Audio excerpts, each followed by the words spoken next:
Olá pessoal, sejam muito bem-vindos a mais um episódio do ObviaCast. E hoje nós vamos receber Vladimir Azevedo, economista, primeiro prefeito reeleito em Divinópolis, 2 vezes premiado como prefeito empreendedor pelo Sebrae, que vai compartilhar com a gente suas experiências com liderança, economia e gestão. Fique aí que esse bate-papo tá incrível e é óbvio que você não pode perder. Solta a vinheta.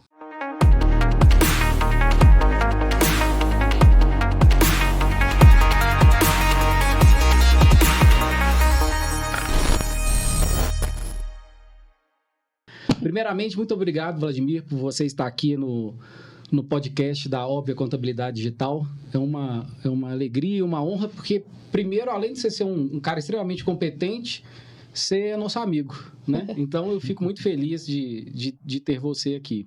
E eu queria começar esse podcast escrevendo 3 notas,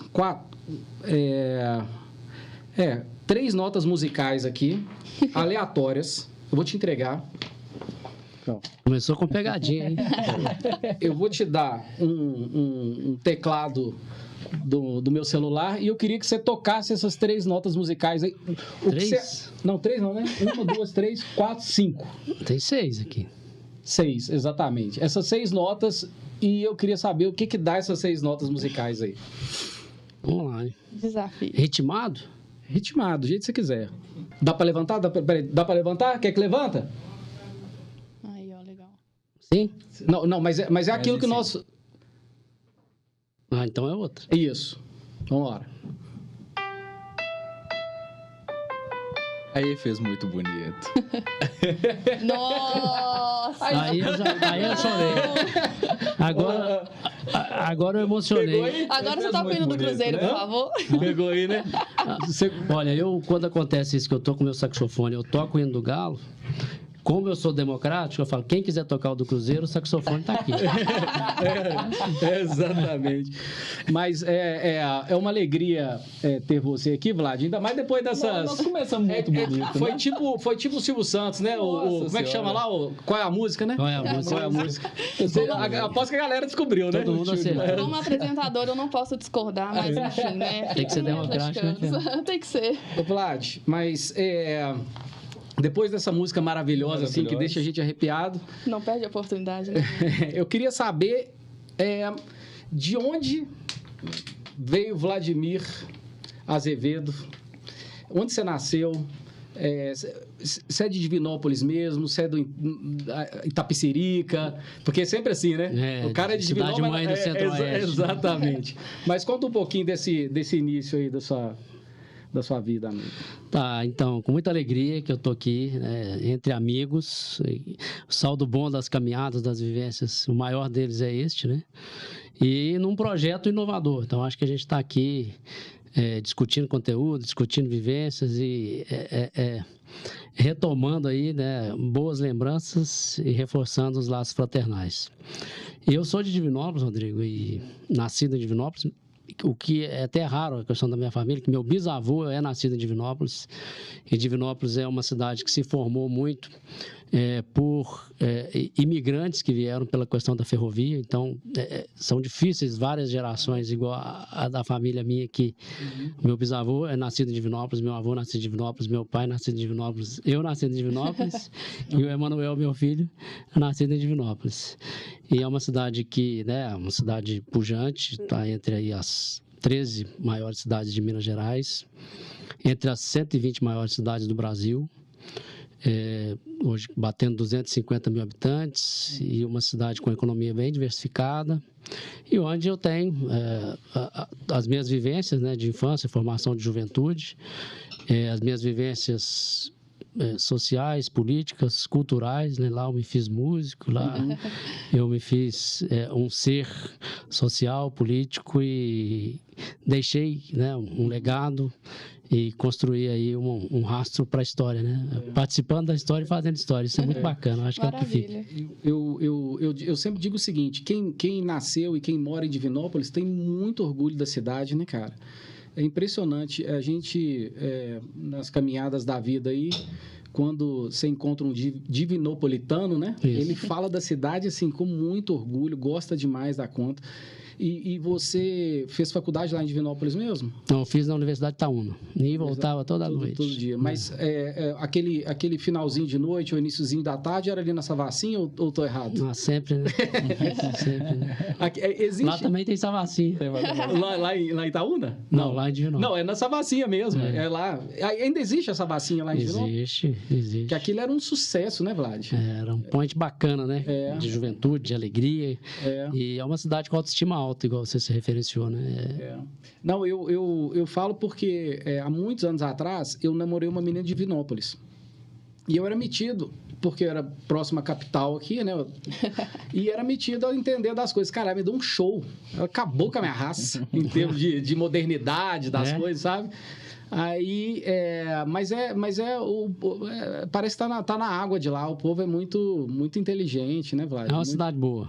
É uma cidade muito boa, agradável. E é uma cidade que isso está na formação sociopolítica da cidade. A ferrovia, quando chegou, né, ela deixou de ser arraial para ser cidade. E vieram ingleses, vieram protestantes, vieram músicos, vieram franciscanos. E essa miscelânea social fez com que a cidade fosse uma cidade cosmopolita no seu DNA. Sim. É uma cidade que não digamos, né, ali presa a estereótipos, ela já é uma cidade diversa no seu DNA pela sua formação. Então, acho que está muito ligado aí. O apelido dela é Princesinha do Oeste, né? Princesinha do Oeste. Está cantada no hino, né? Tá cantado no hino? Está cantado no hino. Mas você não é príncipe do Oeste, não, viu? Não vai empolgando, não. Apesar do seu cabelo tá bonito. Tá bonito pra cá. Você tá passando a gente tem que estar sempre melhorando o visual, tapinha, né? Tem que melhorar. O seu também tá bonito. Não, o meu não. O meu você sabe que o meu cabelo, nós temos um amigo que me indicou um shampoo porque ele tava com a mecha caju, cara. Eu acho que eu passei uma tinta, ficou feio demais, não tem noção, não. Não foi? Tava horroroso. Mas enfim, superada essa... Mas aí você fez faculdade em Itaúna. Fiz faculdade em Itaúna. E aí, como que você começa a ingressar na política? Foi dentro da universidade? Na verdade, toda essa trajetória, assim, tem uma miscelânea da história da família e minha com uma coisa que é muito forte também na vida da gente e na carreira política, talvez ainda mais, que é o destino, né? Não era o meu projeto de vida e ficou sendo. Então, assim, em termos da minha história familiar, o meu bisavô foi o primeiro vereador, foi vereador na primeira Câmara, foi presidente da Câmara lá em 1912, quanto da emancipação. Meu avô foi vereador, foi caçado na ditadura de Getúlio. Meu pai foi vice-prefeito e tinha um pouco dessa genética aí embutida. E veio, participei de movimentos de juventude e depois veio a mudança aí no meu destino, que eu já estudava economia. Meu plano, eu estudava idiomas, meu plano era fazer carreira acadêmica fora do Brasil. Quando um vereador da cidade me convidou para assessorá-lo, quando começou a ter assessoria, eu aceitei o desafio. Esse vereador foi candidato a prefeito em 96, no ano que eu me formei como economista, e ele se elegeu prefeito, que é o hoje deputado federal Domingos Sávio. É mesmo? Né? Então, com isso, ele se elegeu, eu era o único assessor que ele tinha, por um processo de escolha. O processo de escolha se dá por duas formas, seleção ou exclusão. Só tinha eu. Aí eu participei da coordenação da campanha de prefeito, fui da equipe de transição e fui, muito jovem, secretário de administração. Já formado em economia. Já formado em economia. E aí veio, já tinha a veia, entrou na gestão. Aí vieram também as cobranças partidárias nesse sentido. Fui candidato a vereador no ano 2000, me elegi, depois fui reeleito, aí depois veio a passagem pela prefeitura, né? Então foram 4 mandatos seguidos, né? 2 de vereador, 2 de prefeito. E como vereador, muita coisa... Você conseguiu fazer alguns projetos interessantes lá na cidade, Valério? Sim, a vereança ela tem um papel muito importante na questão da cogestão da cidade, né? Ela não toca os projetos, mas ela tem um papel de dar um freio de arrumação nos projetos, de fazer o controle e de aprimorar o arcabouço jurídico e institucional da cidade. Então, nós conseguimos fazer bons avanços nesse sentido, no arcabouço jurídico da cidade. Muita inovação também naquela época, nós estamos falando lá de 2005, que eu fui presidente da Câmara. Passamos por todas as comissões, foi uma maneira de se conhecer a cidade em todos os seus estratos, porque eu acho que talvez uma das maiores belezas do parlamento é dele ser um extrato da sociedade. Ali tem um pouquinho de tudo, né? Você tem um professor intelectual, tem um pasteleiro, tem um vendedor ambulante, tem um industrial, e essa pluralidade, eu acho que ela enriquece muito os debates num sentido das perspectivas diferentes para construir a unidade, né? E a partir daí o desenvolvimento. Então, foi para mim uma evolução muito importante para me preparar, para me amadurecer para os desafios maiores que vieram. Essa sua atuação como vereador, você trabalhando para caramba, eu imagino, eu sei como é a vida de um vereador, né? E aí, como que surge o convite, ou igual você falou, por exclusão ou para você ser prefeito de Divinópolis? Pois é, aí é uma questão assim, é o que eu disse, né? Tem um pouco da história, da genética e aí a força do destino. Porque não estava no meu radar, sinceramente, né? Eu entrei no meu segundo mandato de vereador com uma premissa, que era o último, e fiz uma pós-graduação em gestão pública. Durante meu segundo mandato de vereador. Comecei a fazer palestras, né, pelo Sebrae, e até num projeto grande da Associação Brasileira de Câmaras Brasil afora. E virei professor universitário nessa época. Então, legal. Então, no meu segundo mandato, eu já preparei um novo caminho para a minha vida fora da política. Quando o cenário em Divinópolis mudou todo, no ano de 2008, e nessa mudança de cenário, com mudança de atores, veio um chamado do grupo para que eu assumisse a candidatura a prefeito. O Domingos era prefeito ainda, não? Não, o Domingos era deputado estadual.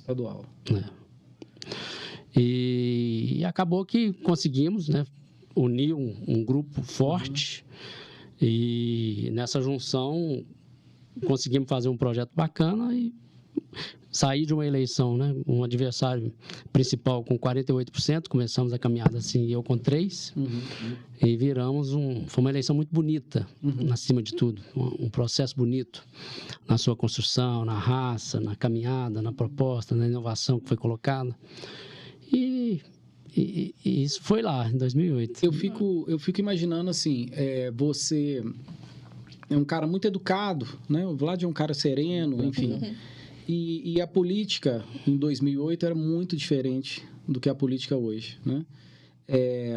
Eu imagino que o debate os debates eram feitos nas ideias mesmo, né? Um era mais de direita, outro de esquerda, mas você tinha assim, um é a favor do X, o outro é a favor de Y, então vocês ficavam debatendo aquilo ali.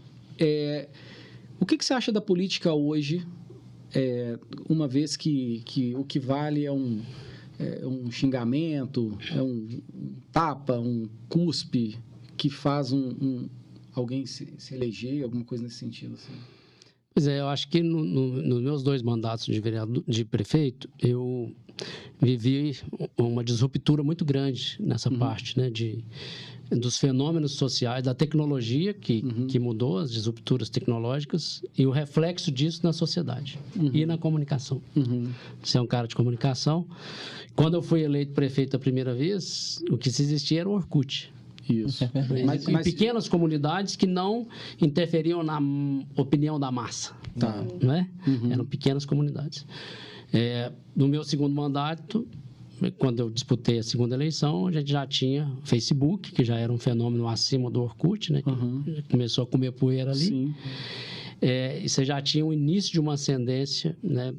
Meio que aquela mudança para o 3G, né, do 2G para o 3G, que foi uma disruptura que nasceu o WhatsApp também. Sim. Aí os fenômenos das redes sociais viraram para chats, né? Isso, exato. Aí veio para o dia a dia das pessoas. Aí a comunicação e as redes sociais e a tecnologia passou a fazer a comunicação de massa. E as mídias tradicionais mudaram, né, o seu papel de influir, de interferir na opinião de massa. Certo. Então, nesse sentido, isso impactou muito, né? Porque quem estava durante esse processo, ele foi muito impactado por essas mudanças. E a política, eu acho que assim, eu vivi essa mudança e deixei a vida pública eleitoral no ano de 2016. A política era mais tolerante, talvez a palavra seja essa, né? Né, cara? Porque você tinha sua opinião, você tinha seu debate, sua ideia, mas você respeitava mais a opinião do outro, vamos dizer assim. Porque a minha narrativa ser a dona da verdade, eu acho que isso nos impõe a uma antipolítica. Porque a política é exatamente o dissenso, né? As antíteses de várias teses para virar sínteses, né? Em construção de debate, perspectiva que muitas vezes duas ideias diferentes na sua construção é que vai sair uma cocriação de uma ideia melhor, na diferença.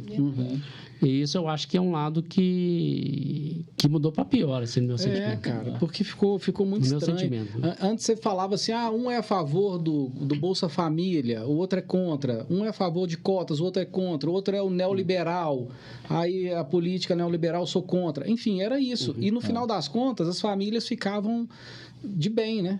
Um era de direita, outro de esquerda, mas era uma coisa assim, mais no debate. De ideologia também e tal, né? Agora ficou um negócio meio maluco, né, Vlad? Eu fico pensando... As ideologias, né? Elas... até uma das questões do século XXI, que o Harari fala muito lá, é um livro que eu recomendo muito para entender o nosso ponto de hoje, As 21 Lições para o Século XXI, do israelense Yuval Noah Harari. Ele fala isso, né? Que o século XXI a gente perdeu a perspectiva da narrativa de uma ideologia. Porque todas se esgotaram e o ser humano inventou outra. Né? E talvez isso reflete aqui na agressividade.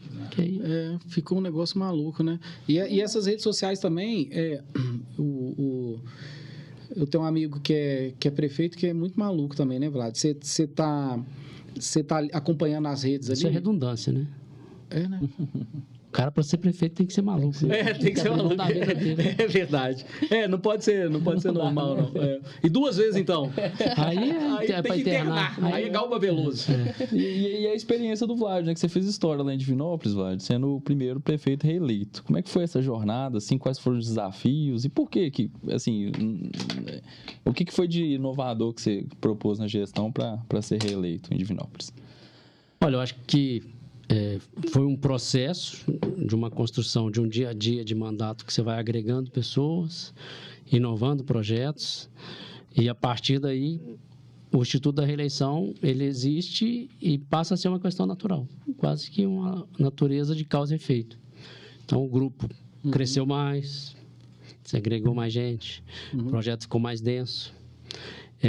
Mas o segundo mandato foi muito mais difícil do que o primeiro, né? Por várias circunstâncias que a gente não controla na política, né? Aí é quase que um podcast à parte que a gente pode fazer aqui para discutir essa parte da produção de política pública, que é uma coisa muito complexa, que você depende de muitos fatores que você não controla, de cenários, de outras eleições, né? Quer dizer, o processo de 2014 interferiu totalmente na condução dos meus projetos estruturantes de mandato, nas minhas entregas, coisa que eu não tinha controle, né? Sim. Porque pela matriz política, né? Eu era do PSDB à época, o PSDB perdeu as eleições gerais, né, no Estado e na União, além dos meus projetos não andarem, meus projetos estruturantes, eu, de certa maneira, ainda fui um pouquinho massacrado. Então, as coisas...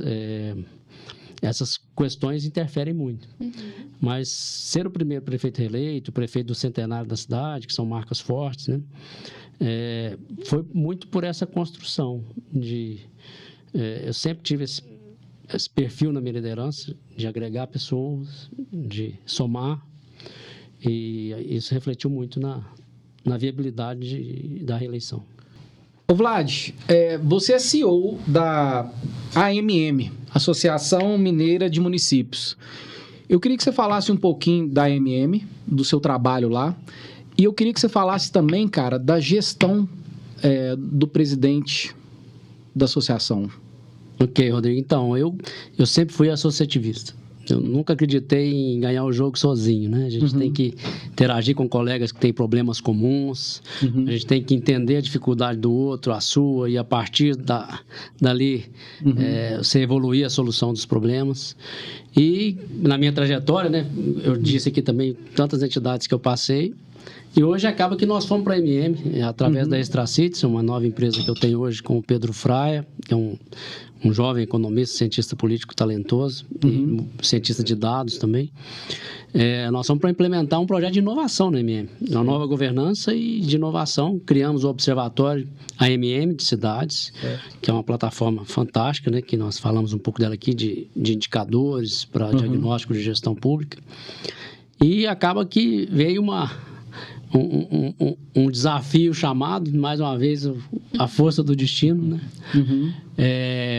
E hoje a gente está coordenando, né? Estamos na coordenação geral de planejamento lá, na parte toda executiva da MM, que hoje passa por uma revolução. A MM é a maior entidade municipalista da América Latina hoje. Vejo que dos 853 municípios de Minas, ela tem 807 municípios filiados, ativos e adimplentes. Então, é uma representatividade, uma capilaridade, um poder de articulação sem comparação. E tem um presidente muito dinâmico. Quem que é o presidente lá? É o prefeito Coronel Fabriciano, Marcos Vinícius. E acaba que é uma coisa interessante, né? Eu falei da diplomacia municipal aqui antes. E quando nós fizemos o trabalho de governança estratégica lá em 2017, que nós fizemos, tem a célula de diplomacia municipal, que a gente explode em matriz e tudo, na metodologia, ele falou, eu vou ser presidente da MM. Ele falou? E quando ele ganhou, ele falou, você é culpado aqui, você vem cá me ajudar agora. Então, acaba que está muito vinculado a isso. E é um trabalho de inovação, né, de dados, que é o observatório, e uma agenda de uma nova governança. Para a MM é muito bacana, uma nova comunicação, uma nova um novo serviço, digitalização de tudo, eventos muito grandes, desde o Congresso Mineiro, que foi o maior, aos eventos regionais nas micros, e o trabalho está muito voltado para isso. Então, a gente está muito feliz de estar contribuindo com essa nova fase da MM, que é uma entidade com mais de 70 anos, faz 71 anos agora em outubro, e que tem um papel fundamental de trabalhar a representatividade dos municípios mineiros com o governo do estado e interagir com a CNM, que são duas entidades com perfil muito parecido de trabalhar a base da pirâmide dos municípios, né? Os municípios em Minas, 853 municípios, mais de 90% deles têm menos de 20 mil habitantes. Então, uma pauta diferente da Frente Nacional de Prefeitos, por exemplo, que trabalha cidades acima de 80 mil habitantes. Dos 5.545 municípios brasileiros, 406 tem mais de 80 mil habitantes. Olha que loucura que é, né, cara? É uma loucura. E a Stratos tá lá, já está em quanto tempo? A Extracities? A gente está com 1 ano implementando o projeto e depois agora assumimos essa parte de coordenação. O projeto do observatório. Você entrando na MM é um pedido do prefeito, do presidente, assim, ele enxergou a Extracities para poder... Foi um chamado muito nessa lógica, né, de entender que, assim, é o que eu brinquei, nós começamos com um diagnóstico. Certo. E eu falei, o desafio é a MM está analógica e o mundo está digital. E o nosso desafio é digitalizar a MM. Então, a MM tem uma estrutura técnica muito grande, são 14 áreas técnicas, e a gente quer que elas trabalhem com base em evidências para os filiados e de uma maneira proativa. Porque hoje elas funcionam muito numa lógica assim, um prefeito de uma cidade lá do Norte de Minas tem uma dúvida sobre uma nova portaria de educação. Ele liga lá e a técnica de educação responde. Então, tem uma estrutura maneira. Então. Hoje a gente quer fazer uma lógica diferente, com base em dados, com observatório, em que a gente vê, por exemplo, os municípios que estão com risco de não aplicar o índice de educação. Vamos fazer uma gestão proativa, vamos fazer um plano aí para você atingir o índice com investimento de qualidade de educação. Município que está eminente a ter um bloqueio de FPM. Muitas vezes está com um bloqueio no CALC, né, que é o Serasa dos municípios aí perante a União. E aí ele está com bloqueio do CAL, que às vezes o prefeito está nem sabendo e trava um recurso federal que está para vir. Que ele não está nem sabendo. E aí, a lógica que a gente aí quer com base nos dados, os técnicos da MM, olha, você está com bloqueio no CAL. Vai uma mensageria inteligente para o prefeito e fala, olha o CAL, chama o seu secretário aí, que você está com bloqueio, você está com possibilidade, a nível crítico, tem um nível de criticidade que a gente trabalha, que está perto de bloquear, de ter um bloqueio no seu RPM. Quer dizer, que aí a lógica é você trazer, pela gestão de evidência e dados, e mensagerias, e um novo olhar, uma nova relação das áreas técnicas com os municípios filiados, você trazer a gestão proativa, em que você melhora a performance quando você tem um dado bom, ou mitiga risco quando você tem um dado ruim, né? É verdade. Então, e a Frente Mineira, Vlad? Frente Nacional. Frente Nacional de Prefeitos. A Frente Nacional de Prefeitos, eu tive uma trajetória muito grande lá, fui vice-presidente lá há 6 anos, né, tive essas missões também de agendas internacionais, de grandes eventos que nós participamos. E hoje ela está com um projeto muito bacana, muito grande, que dialoga muito com essa nossa conversa aqui, com o Sebrae Nacional. E hoje sou o coordenador estratégico desse projeto, né? Ele foi lançado em Brasília na semana passada, dentro do evento Transformar Juntos, que é o maior evento de inovação pública do Sebrae, no Centro de Convenção Internacional, lá em Brasília. E é um projeto que ele quer medir, né? E vamos fazer isso, vamos começar uma coleta de dados grande agora, para a gente ver como que o pessoal está contratando inovação. Porque o setor público tem isso, né? Eu gostei desse serviço aqui, eu quero contratar essa plataforma, eu quero contratar aquele sistema, eu quero contratar essa solução para aquelas políticas públicas que nós falamos aqui de cidades inteligentes. Tá, como é que eu contrato? Entendeu? O processo é difícil. Porque se você for para o sistema tradicional de contratação, você está cometendo crime. Porque eu quero aquela solução, eu vou direcionar para ela. Esquece. A boa intenção vira um pecado mortal. Né? Exatamente. Aí você tem novas ferramentas que foram trazidas à luz dos últimos 2 anos para cá, mas que aí você não sabe. O pessoal sabe que existe a ferramenta. Se ele sabe que existe, ele sabe usar. Vai usar onde? Como? É um desafio, né, cara? É um desafio. Então a gente quer medir, e aí muito o foco, o escopo está nas cidades acima de 80 mil habitantes, para medir assim, quem fez, quem conhece, quem fez o quê, fez aonde, nas 5 macro-regiões geográficas do Brasil. Então a gente parte agora, vai criar um hub web de interação junto com o Tribunal de Contas da União, que todos participaram, ENAP, BID, né, a Rede Novas Cidades, vários atores que já trabalham isso.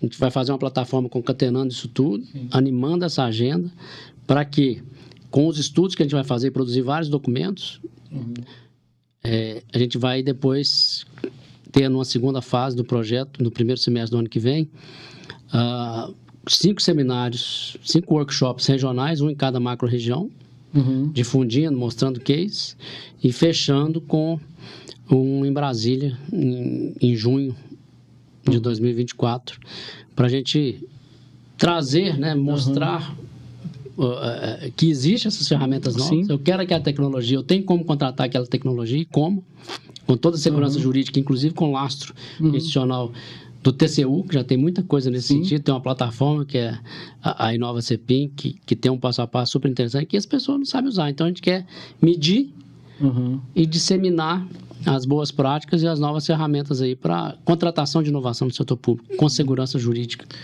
Ô, Lad, eu fico feliz, porque quando você escutava em falar em AMM, parecia um negócio meio obsoleto, enfim, mas quando eu escuto você falando que o atual presidente, com essa nova gestão empreendedora e moderna, e você lá atuando nesse sentido como CEO dessa coisa toda, bons frutos, né? Bom, a gente também está muito animado e já estamos sentindo uma diferença, né?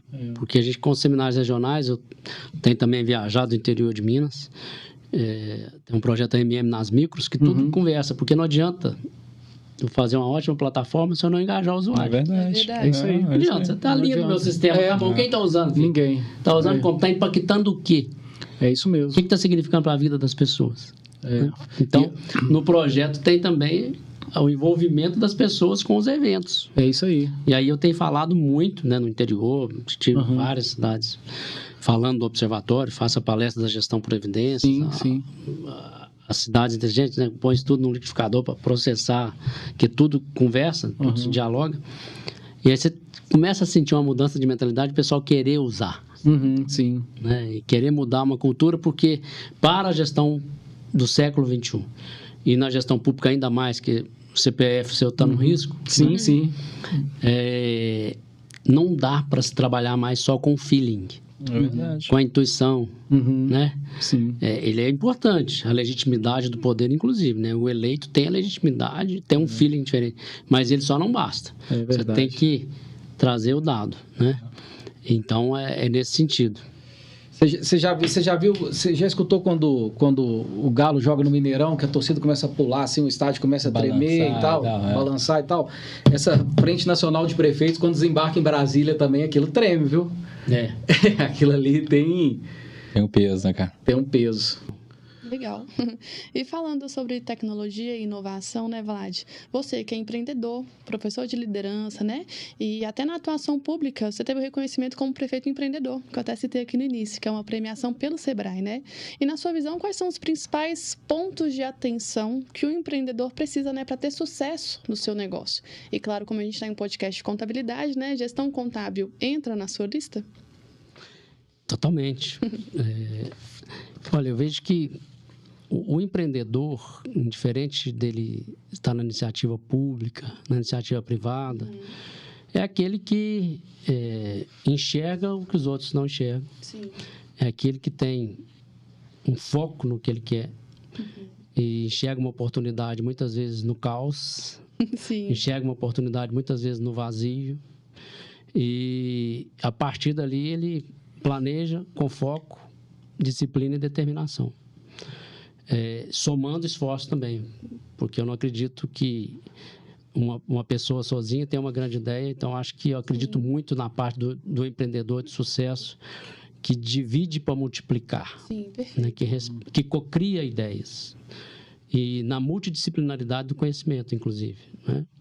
Nesse sentido, porque um empreendedor tem um perfil mais estratégico, Sim. aí ele soma com que tem um perfil mais técnico, Outro criativo. soma outro que tem mais da comunicação e criativo, soma com um que tem um perfil mais de controle, contabilidade, né? E a partir daí você tem uma coisa que eu acredito muito e que a economia trabalha muito para isso, que é a sinergia, a cocriação sinérgica, né? Sim. Que a gente faz 2 mais 2 virar 5 e cria projetos sustentáveis, porque também a gente vê o índice de mortalidade de empresas, de startups, de inovação no Brasil é muito alto, por N motivos. Mas talvez um dos motivos é a arrogância, de achar que é o dono da ideia e que vai fazer tudo sozinho, Sim. né? Talvez um outro motivo seja querer ser tão ágil que fica afoito e não faz uma preparação de caixa adequada, não faz um sistema de controle e gestão de processos adequado, não monta uma estratégia calibrada, não mapeia corretamente as ameaças e as fraquezas, né? Às vezes não pensa num projeto de comunicação, porque nós estamos aqui num podcast da Óbvia Contabilidade, que é uma startup, Sim. né? Por que vocês têm um podcast? Via de regra, porque vocês têm uma mentalidade diferenciada de agregação de valor, Exatamente. de conteúdo, de conhecimento, de agregação, né, de legado. E acho que isso é que faz a diferença. Né? Verdade. Porque quantas startups tem que faz só o seu beabá estrito Sim. senso, né? Tem que sair da caixinha. Isso Acho é que verdade, é legal demais. Eu percebo o seguinte, eu queria saber sua opinião a respeito, porque muitas vezes a gente escuta o seguinte, você, por exemplo, enquanto prefeito, você fez algumas missões internacionais, né? E aí você escuta a população falar, tá indo para fora, tá indo passear, não sei o quê, lá. Eu queria saber a sua opinião com relação a isso, porque eu vi que você fez algumas missões e foram muito interessantes. Eu queria que você falasse um pouco disso. Ok, bom, o Prêmio Prefeito Empreendedor do Sebrae, que eu ganhei, ele me deu uma premiação que o Sebrae levou alguns prefeitos que ganharam os prêmios em categorias distintas para uma missão no Equador. Foi uma experiência Desculpa, essa foi no Peru, viu? A do Equador foi com a Frente Nacional de Prefeitos, depois eu vou falar. Tudo bem. Foi no Peru. Acho que ele pode até corrigir, né? Não, pode ir. Não, bora. Então, quando eu ganhei o prêmio Prefeito Empreendedor do Sebrae, eles premiaram os prefeitos que ganharam, eram 5 ou 6 prefeitos, para uma viagem no Peru. E ali, essa viagem, nós interagimos com os microprodutores locais da região de Lima, depois fomos na região de Serra, em Cajamarca, que tem as melhores pratarias do mundo, que são feitas com produtores também locais. Que legal. Depois fomos num deserto de Ica, que conhecemos lá. É interessante, eu que sou um amante do mundo de vinhos. E a uva Tempranillo, que é uma uva espanhola muito querida, né? Sim, sim. Fora da Espanha, a maior plantação de uva Tempranillo do mundo é no deserto de Ica, no Peru. Que legal. Com produtores locais. Mas lindo, você vê que era tanto de areia e os cachinhos de uva. Mas tem Que legal. vinho Tempranillo peruano, então? Não, né? A uva vai para a Espanha. Vai para Espanha. Vai pra Espanha. Tá. Mas o Peru Não tem uma tradição de vinho. Lá tem uma tradição do pisco, né? Do eles pisco, fazem né? lá, Mas, e também, na região de Cusco também nós somos. Então, tivemos essa experiência, foi maravilhosa com o Sebrae. E fruto, né, do projeto Prefeito Empreendedor. Tive uma missão com a FIENG para a China, que foi fantástica, a maior feira do mundo, que é a Canton Fair, em Guangzhou. Depois interagimos com prefeitos chineses também, através da FIENG. Foi uma experiência fantástica, que a gente traz muito conteúdo nesse sentido. E, assim, minha maior jornada com as missões foi porque, nesse período, eu interagi muito com o movimento municipalista. Eu acredito muito no associativismo. Você pensar fora da cidade para melhorar a cidade, né? Com certeza. E aí, sempre participei, fui presidente da Frente Mineira de Prefeitos, fui presidente de consórcio, presidente de associação microrregional e fui vice-presidente da Frente Nacional de Prefeitos. E aí ela tem uma conexão internacional muito forte. E aí eu fui para Barcelona há 3 anos, na maior feira do mundo de cidades inteligentes. Foi um processo muito rico na minha formação. Fui para um encontro da ONU no Equador, o Habitat 3, em Quito. Também é uma jornada maravilhosa.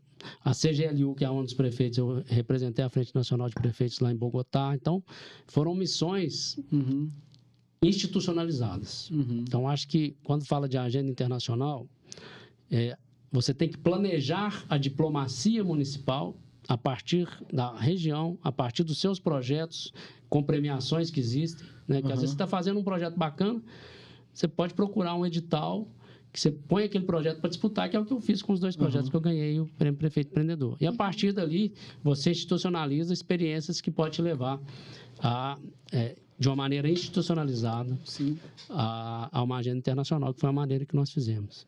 Eu falo o seguinte, você, né, viajado, conhece vários países e o principal, né, cara, é um economista. E falando em economia, a óbvia contabilidade digital, ela foca muito na economia de quem tem o nosso aplicativo. Nós estamos falando de grana, din-din, no final do ano. Exatamente. O cara acostumado a pagar uma contabilidade aí R$2.000, R$1.000 por mês, ou um próprio MEI aí que às vezes um contador tradicional cobra um tiquinho a mais, porque ninguém quer, né, cara? Por exemplo, o MEI é muito simples de mexer e é um custo muito mais, mas o cara cobra caro para ter o cliente de MEI ali para fazer a contabilidade dele. E falando em economia, quando se baixa o aplicativo da Óbvia e passa a usar o serviço da Óbvia Contabilidade Digital, o cara economiza, Vlad. Economia, tecnologia e serviço de qualidade, né? Tudo Exatamente. E assim, a gente geralmente, às vezes faz conta rápida, sabe? Um cara que paga aí um salário mínimo, um salário mínimo de contabilidade, R$1.300, passa a pagar R$200. Isso no final do ano, cara, dá uma reforma na casa das pessoas, né? Dá uma viagem com a família e é muito simples, né? A gente sempre fala o seguinte, que a contabilidade, geralmente, o cara tem algum receio de trocar de contador, porque ali está a história da vida dele, enfim. Como era em banco antigamente, eu conheço o gerente aqui do Banco do Brasil, não troco de jeito nenhum e tal. E aí surgem os bancos digitais, né? As pessoas vão quebrando alguns paradigmas, né? E o grande desafio da Óbvia mesmo, Vlad, eu sei que é um cara antenado, é fazer com que as pessoas conheçam, saibam que existe a contabilidade digital. Porque a partir do momento que ela sabe que existe, ela baixa o aplicativo, a gente faz a contabilidade para ela como quando ela vai fazer um pedido, por exemplo, no iFood, que ela baixa o aplicativo, pede e o motoqueiro entrega a comida na porta da casa dele. Né? Ele não tem que ir lá fazer a comida ou ir lá buscar, não. E a contabilidade é a mesma coisa. O cara precisa da contabilidade, a gente faz tudo para ele via aplicativo, num preço muito camarada, né? Muito justo. E você, como foi prefeito também, a gente falou de economia, agora a questão de prefeito, né? E geralmente o político tem que ter essa sensibilidade social, né? Porque, você faz o asfalto, cuida ali da Savassinha, mas você tem que cuidar da periferia também, levar esgoto, água, enfim, né? Cuidar de quem realmente precisa. E a Óbvia é assim também, né? Então, por exemplo, ela faz a contabilidade daquela doninha de casa que, de repente, faz um bolo caseiro ali e entrega todo dia, mas não tem assistência de nada, não tem um seguro-desemprego, não tem uma assistência de gravidez. Sim. E a partir do momento, né, que ela vira um MEI e baixa o nosso aplicativo, ela passa a ter diversos benefícios, é um custo pequenininho, sabe? E a gente fica feliz de trabalhar com isso, né? E a gente também tem muita parceria com a RAL, que é uma empresa que você presta serviço para ela também, né, Vlad? Exatamente. Bom, eu acho que quando a gente trata dessa perspectiva da Óbvia com a economia, né? A economia, o grande objetivo dela é você transformar os recursos escassos em desenvolvimento. Sim. E isso passa por produção, produtividade, com eficiência e inovação. Sim. Então, o que eu vejo é que hoje, no mundo das startups, no mundo da disruptura tecnológica, a revolução tecnológica, aí tem uma palavrinha mágica que chama escala, né? Sim. Que é você poder diminuir os tickets médios e fazer mais para um monte de gente. Isso. Né? A tecnologia permite isso. E esse pensamento traz isso. Então, eu acho fantástico. E aí a gente começa até a extrapolar a barreira da economia, que é quando você entra para a barreira sociológica, social. Sim. Porque aí você vai na senhora lá do bolo e você traz para ela uma maneira dela ter um negócio regular, de acessar financiamento, de trazer uma formalidade para ela vender para um lugar, né, mais formal, para um supermercado, para uma padaria maior. E, ao mesmo tempo, ela ter estrutura de retaguarda e aumentar o ganho dela para melhorar a qualidade de vida. Porque, no final das contas, a gente tem que trabalhar num fundamento de melhorar a qualidade de vida de onde a gente está para as pessoas todas, né? Com certeza. E aí vira um fundamento até de política pública, né? Pois é. Isso vai lá. E um detalhe, o Vlad, como economista, que eu acho incrível no aplicativo da Óbvia. Vlad, você não precisa ser economista, nem contador, nem tampouco conhecer sobre números ou todas as questões. Porque o aplicativo da Óbvia é muito simples, muito fácil. E com 1 minuto, 30 segundinhos, qualquer usuário tem facilidade de emitir a nota fiscal. Que eu acho que entra um pouco na questão da inovação, né? Uma vez que você transformar o que já existe em algo diferente para a comunidade, você entra também no âmbito de social e de políticas públicas, né? Assim, no sentido de promover o bem-estar social para todo mundo, que não precisa ter uma formação para tal. Acho que a Óbvia pega muito nesse ponto, né?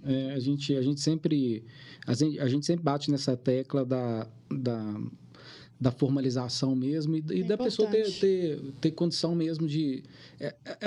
Ela vai para o game, né? Ela sai da informalidade e vai para o game, é um custo baixinho, então ela consegue tocar a vida dela de forma muito bacana.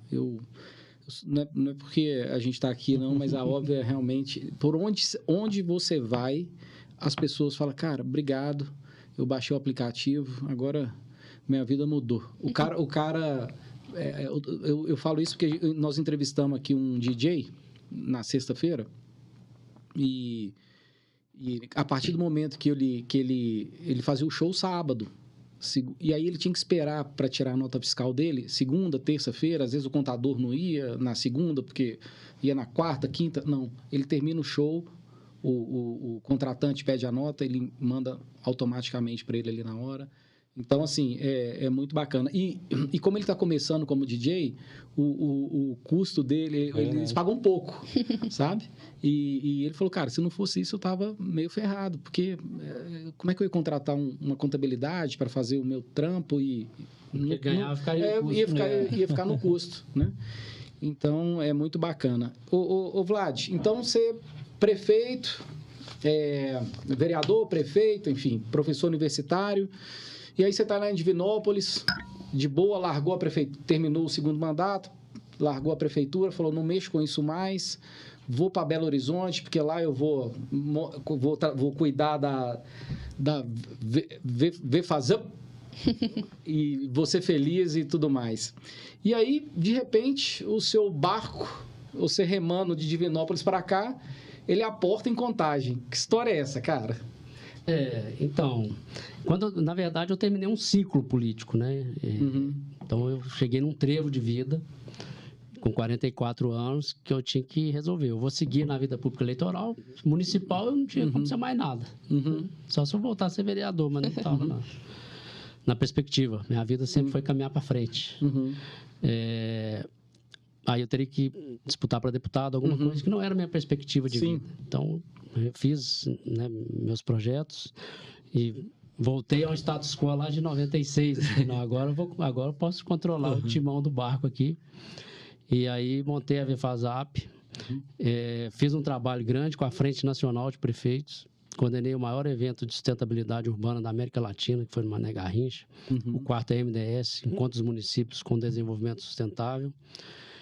Sob a liderança do prefeito de Belo Horizonte, Márcio Lacerda, que era o presidente da frente, e eu era vice-presidente de gestão pública.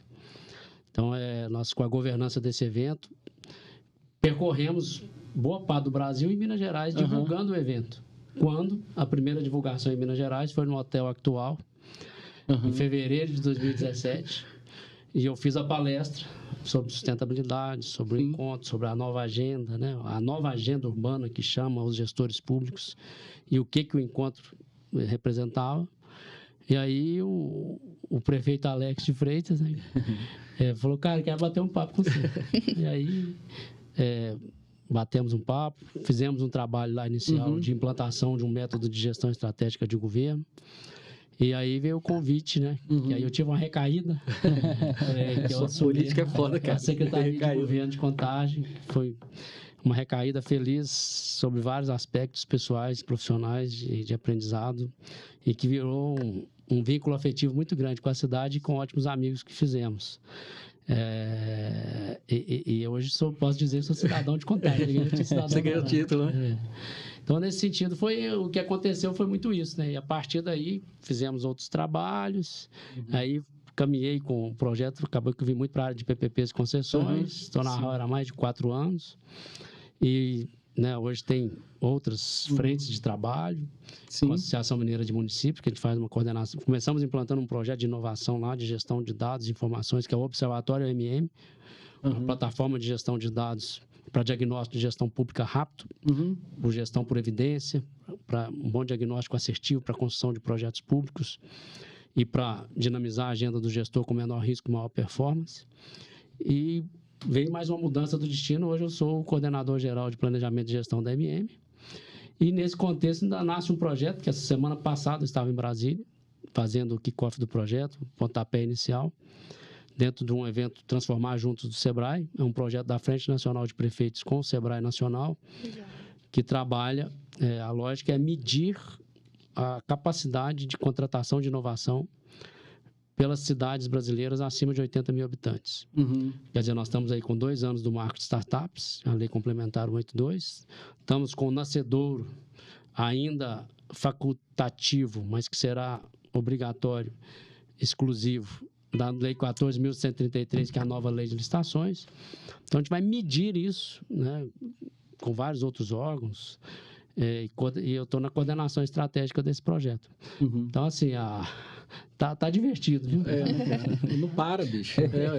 E isso sempre tem um pouquinho de política, né, Vlad? Totalmente. Sempre eu tem, digo, né, cara? eu sempre, vocês já notaram, eu falei, não é aleatório. A política eleitoral que eu fechei.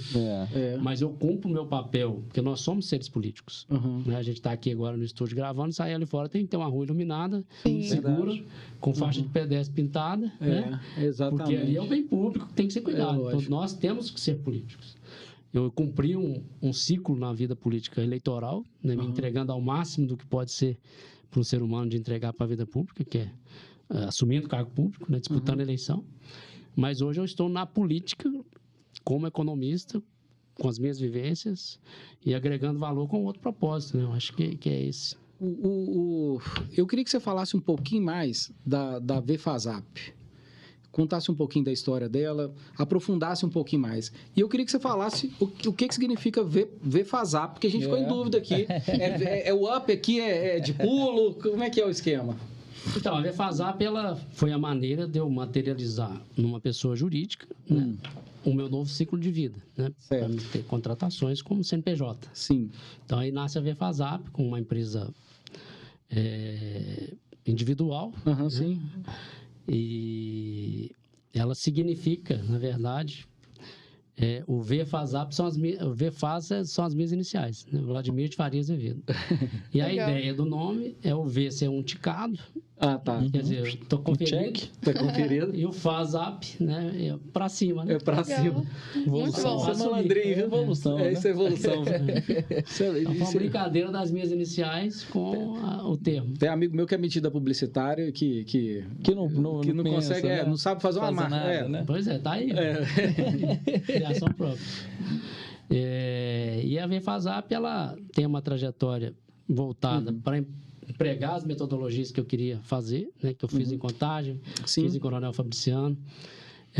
Depois fui para essa parte, né, que a gente hoje o maior serviço que a gente faz é com a Hauer, né, na parte de estruturação de projetos.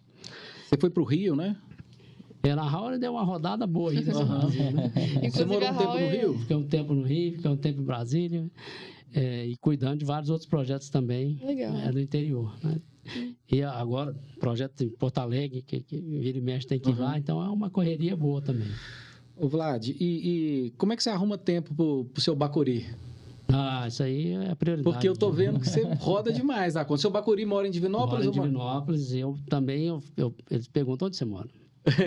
Então, assim, o meu sentimento de lar é em Divinópolis. Meu apartamento é lá, meus laços afetivos estão lá, né? Minha mãe, minha irmã com a família, meu filho, né? Que é minha prioridade absoluta. Então, todo final de semana... Eu vejo você agarrado com ele direto e posta as coisas o tempo inteiro com ele e tal. Tá aprendendo piano também. Pois é. Despertou. Você viu, tem né? base?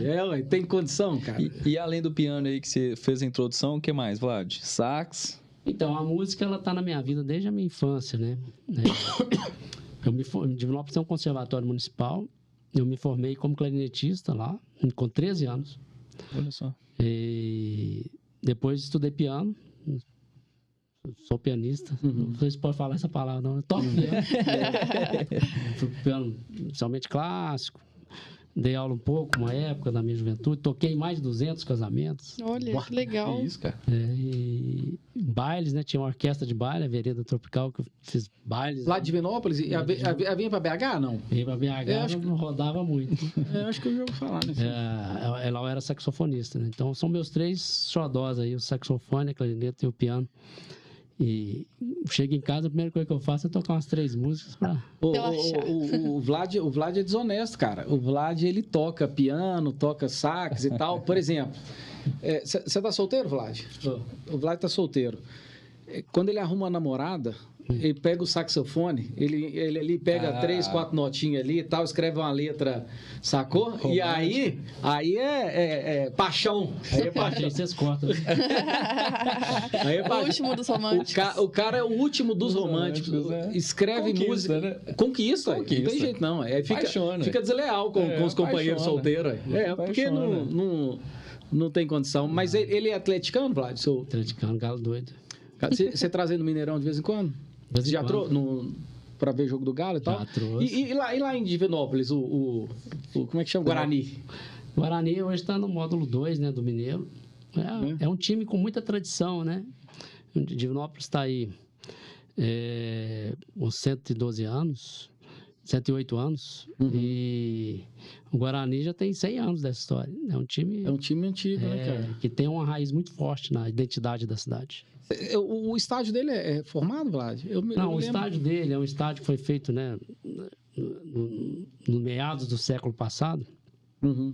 E foi feito, é um estádio difícil de fazer qualquer melhoria, porque ele está do lado de um córrego do rio e cercado pela ferrovia. Nossa. Então passa um trilho de um lado, um córrego na frente e o rio do outro lado. Então ele não tem nenhum tipo de possibilidade de intervenção arquitetônica, de ampliação pelas questões ambientais.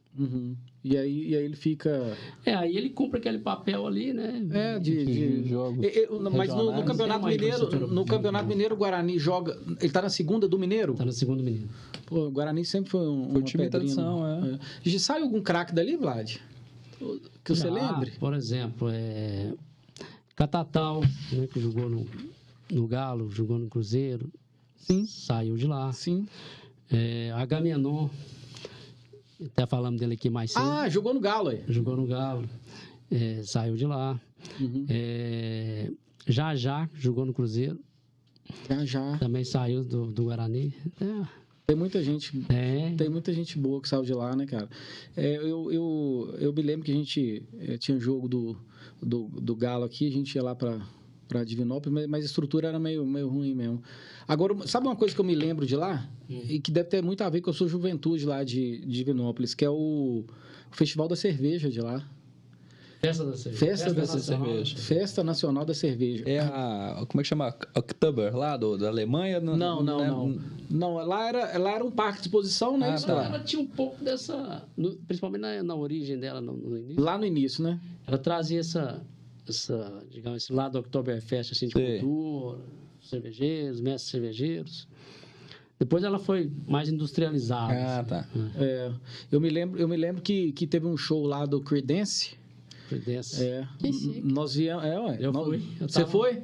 Nós viemos buscar eles aqui no aeroporto, de Confins, veio um monte de moto, carro, tudo. Fomos seguindo o ônibus do Creedence até... Que legal. Lá tocou muita gente boa, né, Vlad? Você não tem Era uma melhor festa, show. assim, também é uma festa muito grande, né? Que representou muito a imagem da cidade. Você, como prefeito, na sua gestão, tinha essa festa? Tinha. É a festa privada, né? Aí depois... Mas vocês ajudavam, a prefeitura dava uma moral ali. A prefeitura participava no que lhe cabia. Mas é um evento privado. E depois eles decidiram, agora eu vi um comentário, conversei até com um dos empreendedores da festa, que eles devem voltar o ano que vem, com força total. Tomara, né? Olha, Vlad, tem muitos anos que eu não vou lá em Divinópolis, mais de 15 talvez. Mudou muito a cidade. Se eu for lá hoje, por exemplo, ela é diferente de 15 anos, assim, eu falo em termos de que eu já lembro. Divinópolis é uma cidade muito verticalizada. Deve ter uns 20 anos que eu não vou lá. Divinópolis está entre as 3 cidades mais verticalizadas de Minas Gerais. É mesmo, cara? E você vai impactar positivamente. É mesmo? Que legal. Bonito. Porque outro dia eu fui em Juiz de Fora, cara. E Juiz de Fora... Porque a gente, por exemplo, você pega a Contagem, que é próxima a Belo Horizonte, não tem um arranha-céu, não tem nada aqui. Você vai em Juiz de Fora, parece que você está numa capital, assim, de tão grande. Divinópolis também você tem essa sensação que é muito verticalizada a cidade. Né, cara? E aí o crescimento é mais central ali mesmo, na região central, ou ela deu uma espalhada, assim, para essa verticalização? Não, ela espalhou um pouco. É mais concentrado no centro, mas espalhou um pouquinho. Sim. Nós vamos... Eu tenho só mais uma pergunta, Vlad. A gente falou um pouco de contabilidade digital, de tecnologia, né? E eu queria saber, além da questão da contabilidade em si, que é super importante para todas as empresas e aspectos, quais outras áreas podem ser aprimoradas com o uso da tecnologia na gestão pública? Que é, de fato, igual você falou, tudo é político, né? Tudo requer esse uso da tecnologia para facilitar mesmo o dia a dia de todos. Mas, além, enfim, da contabilidade, o que na sua visão, poderia, né, auxiliar muito de tecnológico? Pois olha, eu acho que em todas as áreas. Porque hoje não tem como a gente pensar em viver, em produzir, tanto na parte interna da prefeitura, né? Você ter os controles, ter um bom sistema, ter melhores condições de trabalho, também para os servidores de uma maneira mais moderna e para o cidadão. Então, você tem que pensar a inovação no setor público sobre esses dois aspectos, né? Inovar a máquina e entregar entregas mais inovadoras com custo menor e com melhor qualidade para os cidadãos, que são os investidores também, né? O setor público tem isso, Verdade, o cliente é o verdade. investidor. Verdade. E hoje isso é paramentado assim, num desenho, existe as chamadas cidades inteligentes, que às vezes tem gente que fala isso como modismo, como marketing, às vezes até de uma maneira poética, mas é gestão. Sim. As cidades inteligentes, elas estão colocadas, estruturadas cientificamente através de 2 ISOs, 33 agora, saiu mais uma, 37.120, 37.122 e a 123, que traz traz 10 pilares de políticas públicas e mais de 100 indicadores para você inovar e levar tecnologia nas cidades. Então, você tem saúde e educação, desde as políticas públicas mais tradicionais e necessárias, as questões de eficiência energética é um pilar de cidade inteligente, os melhores indicadores. Sim. Né? Aí você tem o empreendedorismo é um pilar de cidade inteligente. Sim. Né? Necessário. Então, isso que eu estou falando é o que eu acho, é o que a ISO das cidades inteligentes traz como os 10 pilares de cidade inteligente e os indicadores que saem dela para ser medido. Então, na verdade, mobilidade urbana, né? Cidadãos É um desafio, deslocados, né? nas cidades maiores, região metropolitanas como Belo Horizonte, Contagem, as pessoas demoram muito tempo, às vezes têm condições de transporte precários, caros. Então, a tecnologia, né, melhora esse serviço com várias possibilidades. Então, a maneira é essa, de você mapear, entender seus principais gargalos, trazer para a roda que já está colocada, das cidades inteligentes, que tem ISO, que normatizam, os indicadores de sustentabilidade da ONU, que tangenciam com os indicadores de cidades inteligentes, que aí você vai ter política pública inovadora e sustentável. Perfeito. Porque hoje trabalha muito um conceito de gestão pública moderna, que eles falam, né?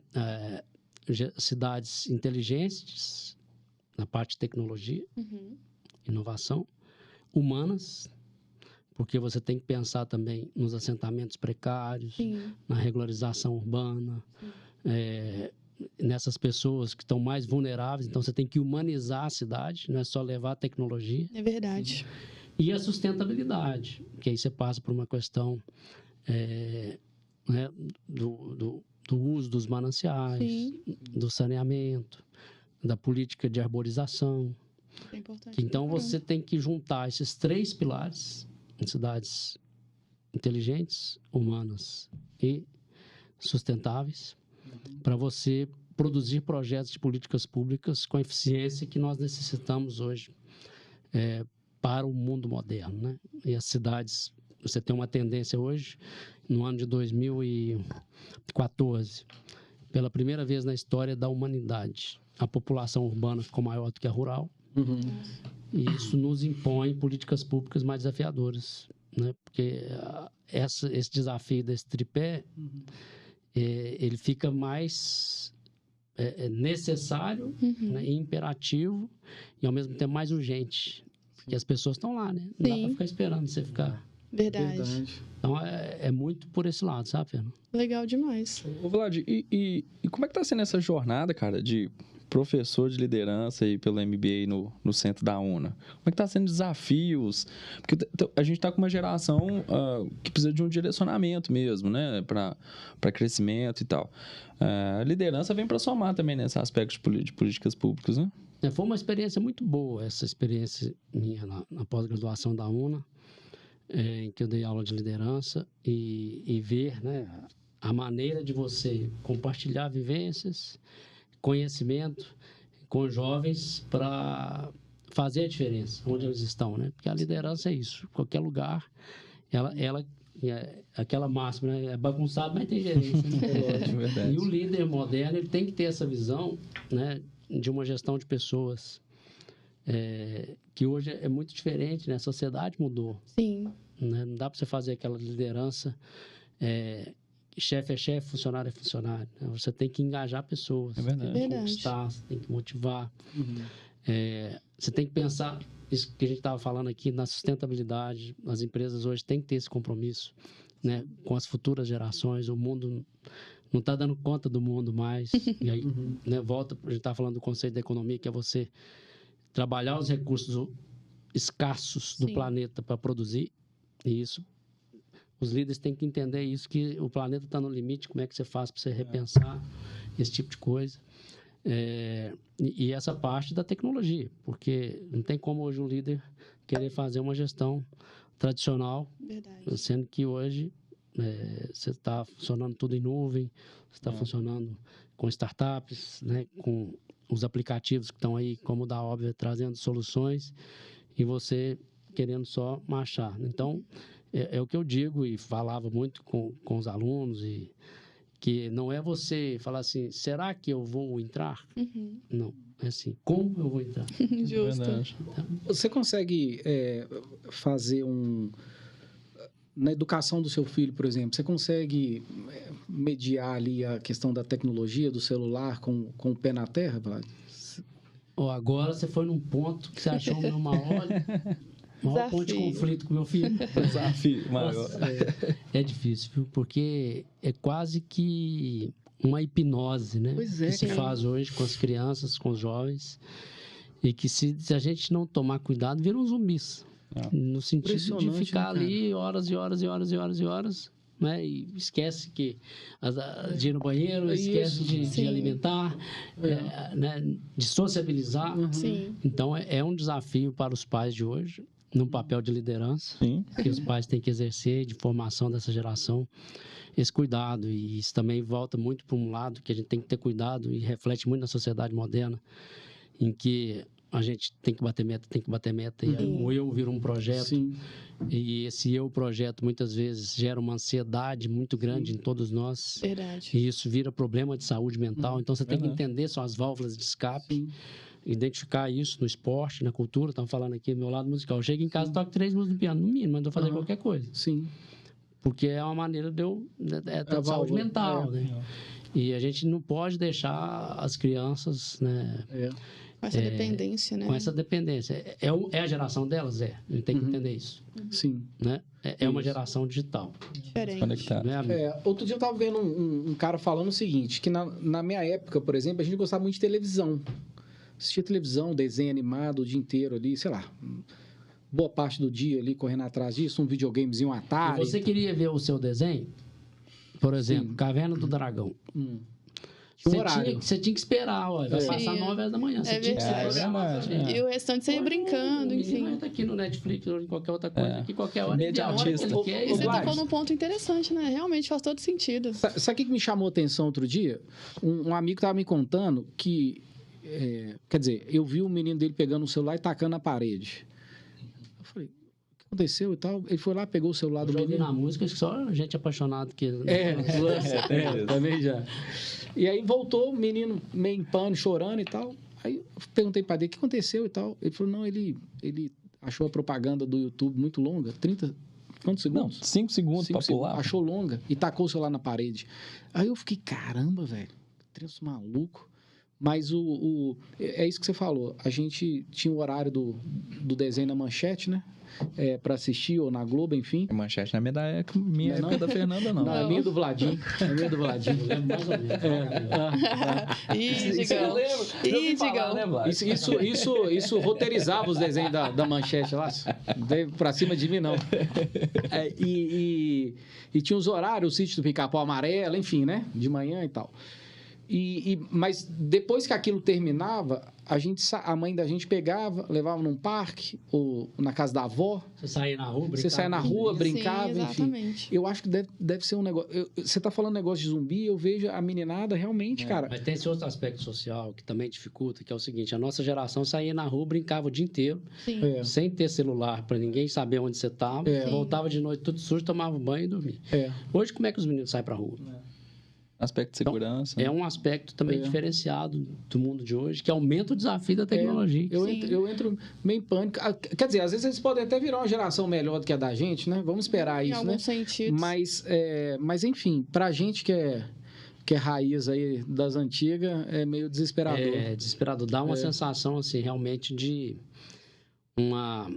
um medo até, né? Que isso vai repercutir lá na frente. Eu fui contando, mas eu estava com um amigo no Mineirão assistindo o jogo do Atlético e o filho dele com o celular assistindo o jogo do Atlético. Ele estava no Mineirão. Oxe. Eu falei assim, tira o celular da mão desse menino. Você tá doido? Só olhar, não. Quem tá olhando o jogo aqui... Ele tá acostumado. Não entendi ali, nada do que estava acontecendo. Mas o menino preferiu olhar pro celular do que fazer assim, ó. Para ver o jogo. Porque no celular tem replay, enfim, né? Enfim. Mas vamos lá, né, Nando? A gente vai finalizar, Vlad, com um ping-pong. Já passou tão rápido, né? Já tem 1 hora que a gente tá aqui, nem parece. Com um ping-pong que nós chamamos de respostas óbvias, tá bom? E eu vou te fazer algumas perguntas, enfim, e você responde da forma que você acha melhor do seu coração. Não tem polêmica, não, viu, Vlad? Não tem. Vamos lá, amigo. Eu gostaria de saber, né? A gente gostaria, em uma palavra, qual define a experiência de ser prefeito de Divinópolis? Uma palavra ou uma frase? Uma palavra, mas enfim, a forma que você acha melhor pode ser a frase. O maior desafio. Legal. Perfeito. E uma lembrança marcante das suas missões internacionais? Vou falar do deserto de Ica aqui. Né? Eu falei dele, então Sim, vou deixar sim. como uma marca forte. E muito bonito, conforme Produção você de uva citou. tempranilha no deserto, no Legal. Equador, né? Show No de Peru. bola. Bom, empreendedorismo ou políticas públicas? As duas somadas. Perfeito. Empreender com política pública nas políticas públicas. Sensacional. Bom, tocar no barzinho ou a capela com os amigos? A capela com os amigos. Muito melhor, né? O seu estilo musical preferido? A gente falou de música, mas não falou disso aqui, né? Olha, eu tenho dificuldade de definir, porque eu acho que a música ela é um momento que você está vivendo. Sim. Né? Eu acho que você está numa balada e querer ouvir jazz, acho que não faz sentido, né? Agora, você está num momento ali gostoso, tomando um vinho com uma pessoa querida, também querer ficar... Apaixonado. Então, acho que a Love música... of my life. Eu acho que a música... E assim, os estilos, né? Eu como músico, gosto muito de brincar comigo em quebrar esses paradigmas de estilo. O ping-pong, eu estou batendo raquetada aqui. Só vai. Não comecei com... Mas por exemplo, pega um sertanejo raiz. Sim. Eu não gosto de caipira. Tá bom. Eu peguei uma música, por exemplo, Tristeza do Jeca. Uma música sertanejão raiz. Fiz um arranjo de jazz nela que ela ficou um jazz estruturado. Sim. Então, quer dizer, o que é o quê? Aí o erudito quer dizer assim, não, eu gosto de jazz. E o então outro fala assim, não, eu sou... Peraí, vamos quebrar as caixinhas. Então, acho que a música, ela reflete muito assim, o momento que você quer viver, que você está vivendo. E ela dá aquele tom, né? Que ela serve para todos os momentos da vida. É verdade. E, aí, afinal de contas, é ela que colore a vida. Eu concordo com você, viu? Muito bom. Um projeto da VFAZUP que te enche de orgulho? A criação do método da gestão estratégica de governo. Legal. Bom, e para finalizar, um conselho, né, para o empreendedor se destacar. Agregue ideias e pessoas e vá firme, né? É isso aí. Sem medo, né, Vá Vlad? sem medo. Vlad, Sabendo que vai ter percalços e a incerteza é a maior certeza. Isso é na vida, né, no como um todo. os meninos vão te dar um brinde aqui, que a gente já está realmente finalizando, mas antes disso, eu queria te fazer 2 pedidos. O primeiro é que você mande um abraço ao Camilo, da Hauer, que é um cara muito gente boa, né, Vlad? Onde você passa... Camilo é uma figura destacada, né? Não é, cara? Um grande empreendedor. Que eu acho que é até um cara bacana para vocês trazerem aqui, que ele Sim. um cara de muito conteúdo. E a Hauer é parceira nossa na Óbvia, então é muito Um cara empreendedor, um cara diferenciadíssimo em todos os sentidos, e humanamente também. Eu conheci há alguns anos atrás e onde a gente vai, onde você passa, que as pessoas conhecem a Raul e o Camilo, todo mundo fala bem dele, né, cara? É um cara sensacional. E a outra coisa, cara, é um desafio pra você. Já que você é metido a músico aí, pianista, enfim, né?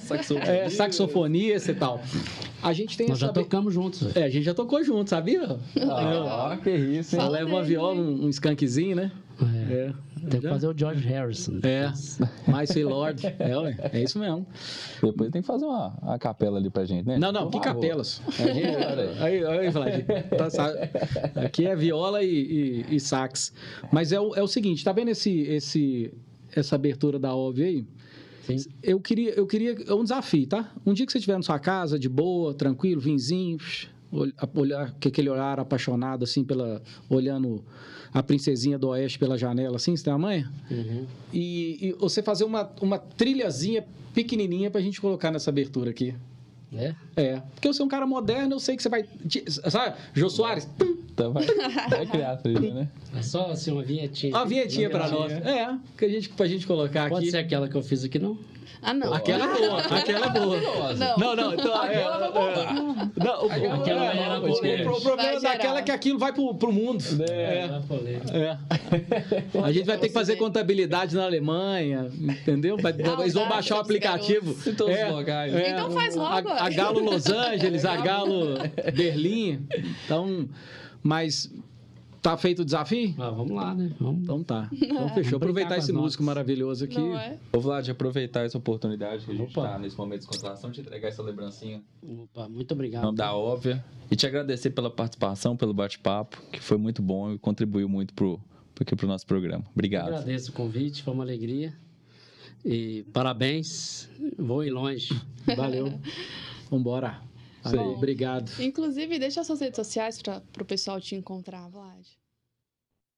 Bom, redes sociais, vamos lá.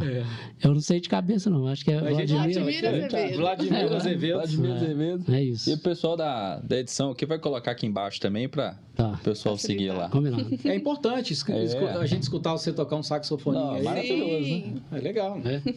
Ele sabe os projetos. Aí você posta post? Tem que postar. Tem quase nada. Tem que postar, Vlad. Mas é o seguinte, para postar, você tem que ter estrutura. Porque eu não tenho tempo para preparar uma boa postagem e para trabalhar o engajamento derivado da postagem, né? Porque tem isso também, né? Você interage, você tem que... Mas o talento faz parte. Aí é uma coisa que tem que trabalhar. Boa, mas beleza. Enfim, sem problemas. Mas muito obrigada, Vladimir. E você que ficou até aqui, meu muito obrigada também. Já deixa um like, compartilha o vídeo com seus amigos. Deixa aqui nos comentários o que você achou. Já siga a Óbvia no Instagram, @ObviaContabilidade. Siga o Vlad também no linkzinho que a gente vai deixar, tá bom? Muito obrigada e até o próximo ObviaCast.